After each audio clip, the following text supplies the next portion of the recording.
খালিদ মাহমুদ আপনি লিখেছেন, নিজের বন্ধুর সাথে বন্ধুত্ব সম্পর্ক শেষ করে দিলে কি গুনাহ হবে? কাইনাত জাহান আপনি লিখেছেন, আল্লাহর রহমতে আমি গর্ভবতী, ইনশাআল্লাহ 2-1 দিনের মধ্যে আমি উমরা পালন করতে মক্কা যাব। আমি উমরা করলে কি আমার অনাগত সন্তানের উমরা হয়ে যাবে, নাকি ওর জন্য আলাদা উমরা পালন করতে হবে? কোথাও ঘুরতে গেলে স্মৃতি স্বরূপ ছবি তোলা জায়েজ আছে কিনা? চরমনায় পীর সাহেব সম্প্রতি স্কুলে ধর্মীয় শিক্ষক নিয়োগ বাধ্যতামূলক করার দাবি জানিয়েছেন। আপনি কি এই দাবির সঙ্গে একমত? জাহিদ আপনি লিখেছেন, মালয়েশিয়া থেকে বলছি, আমাদের 3 মাস বয়সী সন্তান আছে।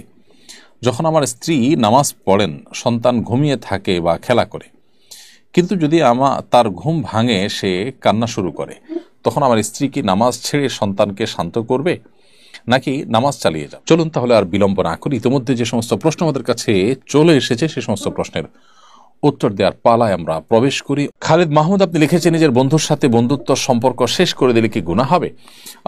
বন্ধু রক্ত সম্পর্কীয় কেউ না হলে, যেমন চাচাতো ভাই, রক্ত সম্পর্কে এরকম কেউ না হলে, তাহলে সেক্ষেত্রে সে বন্ধুর সাথে বন্ধুত্ব যদি কেউ ছিন্ন করে, সেটি নাজায়েজ নয়। তবে অ্যাজ এ মুসলিম তার সাথে সম্পর্ক কাট আপ করে, তার সাথে কথাবার্তা বন্ধ করে 3 দিনে বেশি ইন্টেনশনালি তাকে বর্জন করে থাকলে সেটা জায়েজ না। নবী সাল্লাল্লাহু আলাইহি ওয়াসাল্লাম বলেছেন, লা ইয়াহিল্লু লিল মুসলিমিন আন ইয়াহজুরা আখাহু ফাওকা 3 আইয়াম আও লায়াল।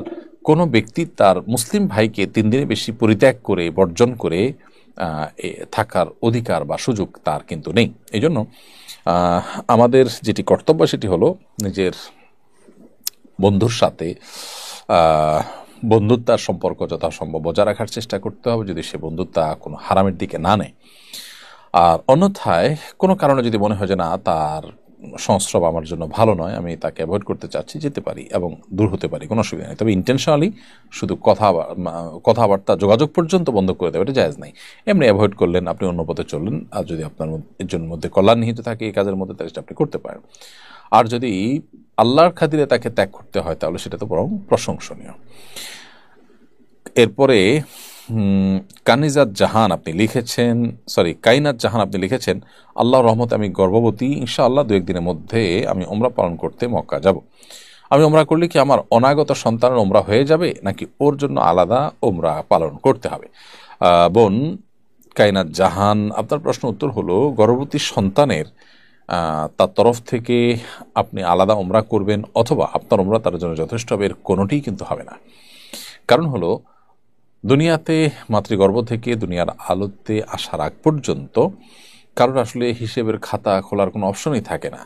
তিনি এই জগতের বাসিন্দা না হলে, মাতৃগর্ভ থেকে দুনিয়াতে বা পৃথিবীর আলোতে তিনি না আসলে, তখন তার তরফ থেকে উমরা অথবা তাকে নিয়ে উমরা করলে তার উমরা হওয়া, এগুলোর কোনোটি স্কোপ থাকে না। বিধায় মাতৃগর্ভে থাকা শিশুকে নিয়ে যদি মা উমরা করেন কিংবা হজ করেন, সেক্ষেত্রে মার উমরা এবং হজ আদায় হবে শুধুমাত্র। তবে তিনি শিশুকে গর্ভে ধারণ করেও উমরা বা হজের মতো কষ্টসাধ্য ইবাদত সম্পন্ন করার কারণে আল্লাহ সুবহানাহু ওয়া তাআলার কাছে আলাদা বিনিময় এবং আজর লাভ করবেন, সেটা ভিন্ন বিষয়। এরপরের প্রশ্ন হলো, মানুষের নাম বিকৃতি সম্পর্কে ইসলাম কি বলে? মানুষের নাম বিকৃত করা এটা জঘন্য অপরাধ, এটা কবিরা গুনাহ। আল্লাহ সুবহানাহু ওয়া তাআলা বলেছেন, ওয়ালা তানাবাজু বিল আলকাব, তোমরা কারোর নাম নেয়ার ক্ষেত্রে তাকে বাজে নামে ডাকা, তাকে খারাপ তকমা দিয়ে ডাকা, তাকে বাজে লকব দিয়ে ডাকা, বাজে টাইটেল তার জন্য ফিট করা, এটা তোমরা করবে না। কারণ এতে মানুষের অপমান হয়, আর মানুষকে অপমান করা, অসম্মান করা, মানুষের মনে কষ্ট দেওয়া, এটা মানুষের অধিকার খর্ব করা, এবং এটা হারাম কাজ। ইমানদার জন্য সেটি জায়েজ নয়। বিধায় কারোর নাম বিকৃতি করে তাকে ডাকা জায়েজ নাই। রসিকতা করে আজকাল নামকে সংক্ষিপ্ত করা বা কিছুটা একটু ভিন্নভাবে বলার প্রচলন আমাদের সমাজে আছে। সেটা যদি যাকে বলা হচ্ছে তিনিও হাসি খুশির ছলে নেন এবং অন্যদের কাছেও তিনি হেয় না হন, তাহলে সেক্ষেত্রে এটা জায়েজ আছে। বাকি এর বাইরে নামকে সম্পূর্ণ বিকৃত করা, উল্টা করে বলা, ডাকা, ব্যঙ্গ করে ডাকা কাউকে, এটা জায়েজ নাই। বিদ্রুপাত্মকভাবে এরকম করা জায়েজ নাই। আল্লাহ সুবহানাহু ওয়া তাআলা আমাদেরকে নিষেধ করেছেন কারোর প্রতি বিদ্রুপ করতে। আল্লাহ সুবহানাহু ওয়া তাআলা বলেছেন, ইয়া আইয়ুহাল্লাযীনা আমানু লা ইয়াসখার কওমুম মিন কওমিন আসা আন ইয়াকুনু খায়রাম মিনহুম ওয়ালা নিসাউম মিন নিসাইন আসা আন ইয়াকুননা খায়রাম মিনহুন। কোনো পুরুষরা অন্য পুরুষদেরকে নিয়ে, কোনো নারীরা অন্য নারীদেরকে নিয়ে যেন বিদ্রুপ ব্যঙ্গ না করে। যাকে নিয়ে বিদ্রুপ ব্যঙ্গ করা হচ্ছে, হতে পারে সে তোমার চাইতে ভালো। এই জন্য একজন মুসলিম এ ব্যাপারে সতর্ক এবং সজাগ থাকবেন। মারিয়া আক্তার লিখেছেন, কোথাও ঘুরতে গেলে স্মৃতি স্বরূপ ছবি তোলা জায়েজ আছে কিনা? বোন মারিয়া, যদি কোথাও ঘুরতে যান, যে আপনার ফটোগ্রাফিক্যাল ছবি সেই ছবি, ফটোগ্রাফিক ছবি আপনি তুলতে পারেন, সেটি প্রিন্ট করবেন না। তবে একজন নারী হিসাবে আপনার ছবির প্রাইভেসি এবং পর্দা যেন রক্ষা হয়, সেজন্য আপনি আপনার মোবাইলে রাখবেন। এটি এমন কোনো জায়গায় শেয়ার করবেন না, অথবা এমন কারো মোবাইলে তুলবেন না যেখান থেকে আপনার প্রাইভেসি লঙ্ঘিত হতে পারে, পর্দার বরখেলাপ হতে পারে। সেজন্য সেটিকে আপনি মাথায় রেখে তুলতে পারেন, তবে না তুললে বেশি ভালো। কারণ সেক্ষেত্রে যে সমস্ত ওলামা একরাম না তোলাটাকে উচিত বলেছেন, তোলাটাকে নাজায়েজ বলেছেন, তাদের মত অনুযায়ী আপনি মত পার্থক্যের ঊর্ধ্বে উঠে গেলেন, সেটি অধিকতর উত্তম।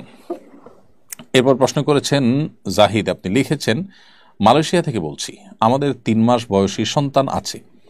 যখন আমার স্ত্রী নামাজ পড়েন, সন্তান ঘুমিয়ে থাকে বা খেলা করে, কিন্তু যদি তার ঘুম ভাঙে, সে কান্না শুরু করে, তখন আমার স্ত্রী কি নামাজ ছেড়ে সন্তানকে শান্ত করবে নাকি নামাজ চালিয়ে যাবে? ইসলামের বিষয়ে কি বলে?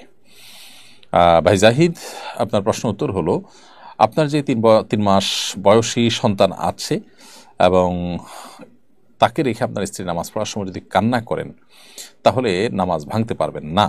কারণ বাচ্চার কান্না তো এমন বিষয় না যেটা আসলে বাচ্চার বড় কোনো বিপদ ডেকে আনতে পারে, সেটা থেকে উদ্ধার করার জন্য তাকে নামাজ ভেঙে তাকে ধরতে হয়। হ্যাঁ, যদি এমন পরিস্থিতি হয় যে বাচ্চা কোনো বিপদে পড়তে যাচ্ছে এবং অন্য কেউ বাঁচাবার মতো নেই, তাহলে নামাজ পড়ে তাকে রক্ষা করবেন। কিন্তু এই যে কান্না থামানোর জন্য সান্ত্বনা দেওয়া ইত্যাদি, এগুলোর জন্য নামাজ ভাঙা কিন্তু জায়েজ নাই।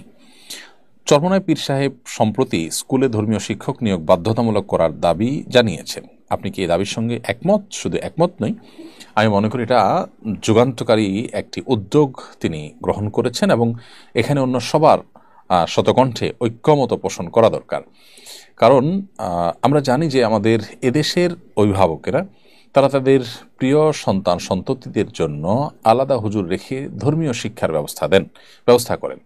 যে দেশে বেশিরভাগ মানুষ তাদের সন্তানদের ধর্মীয় শিক্ষা দিতে চান, এর জন্য আলাদা এফোর্ট, আলাদা পয়সা, আলাদা সময় তাদের ব্যয় করতে হয়।